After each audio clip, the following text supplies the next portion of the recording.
What is going on, ladies, gentlemen, everything between and on either side, including you beautifully misunderstood and underrepresented attack helicopters, cars, tanks, planes, jets, and or otherwise. I'm your wonderful host, Jack the Ripper, along with my wonderful camera lady. Hello everyone, Kitty Kitty here. And we are back with another episode of Armor Reviews, courtesy of Battle Network News. And today, we are reviewing the Scorching Sands United Cutlery USMC Scorching Sands Recurve fixed blade. This is a stainless steel blade. I don't know the exact measurements. I don't know the exact steel. I know the measurements. It's about a 6-inch blade.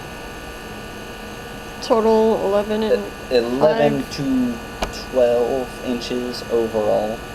I will have metric conversions here for all of you metric folks.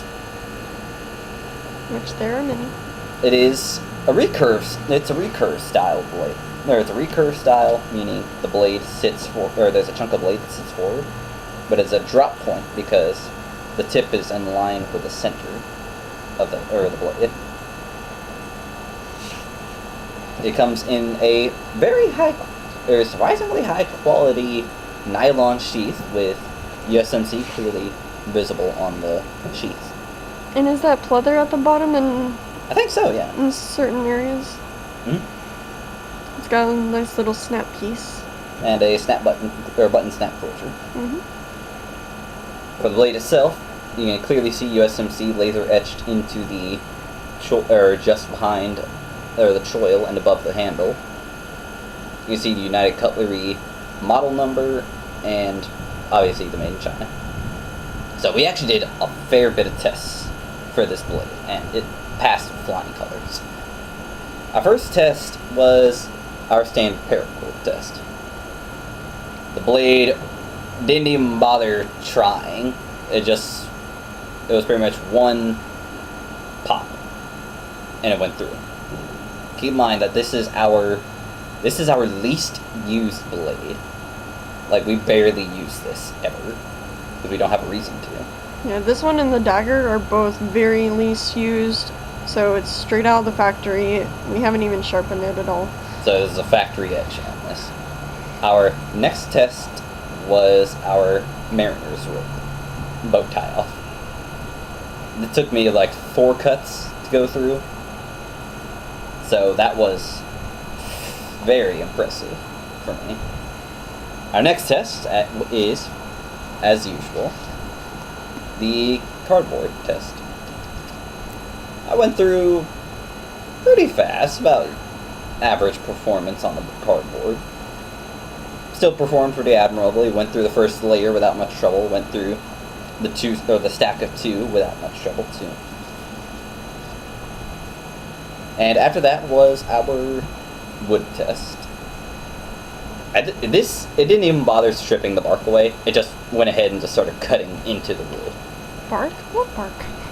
Yeah. What bark do you speak of?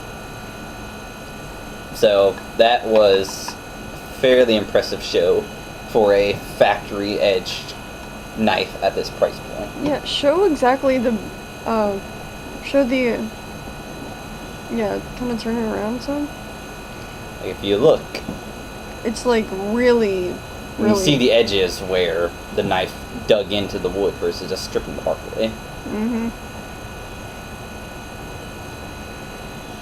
So our next tests were actually some bushcrafting type tests.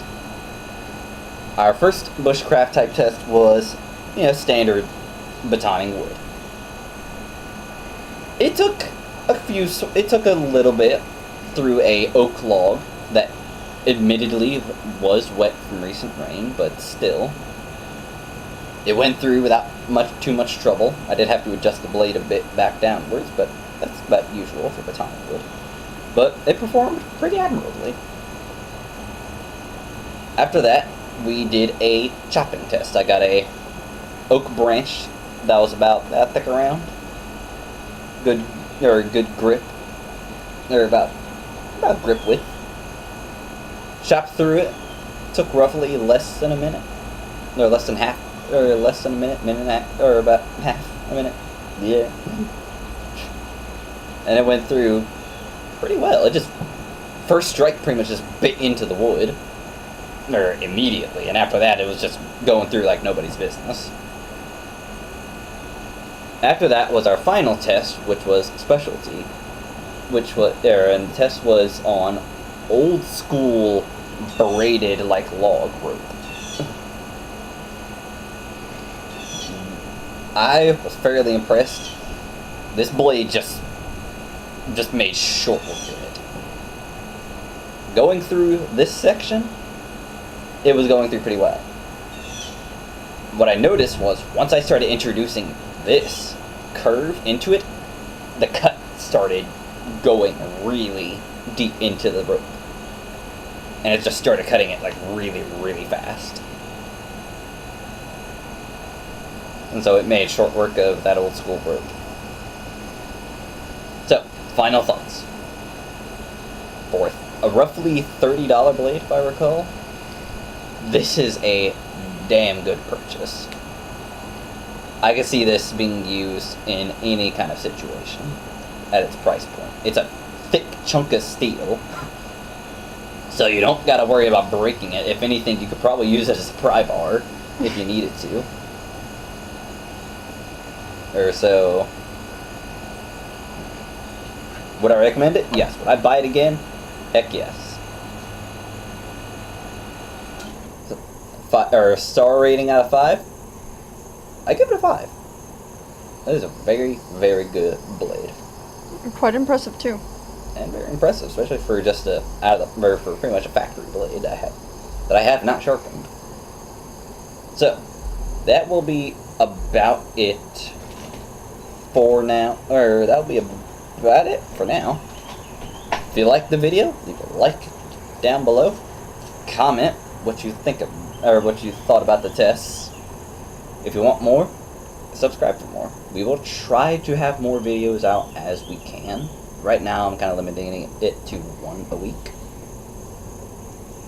So, till next time, I am your wonderful host, Jack the Ripper. This is your wonderful camera lady. Hello everyone, Kimmy the Kitty here. For Battle Network News, signing off for now. Have a good one, everyone.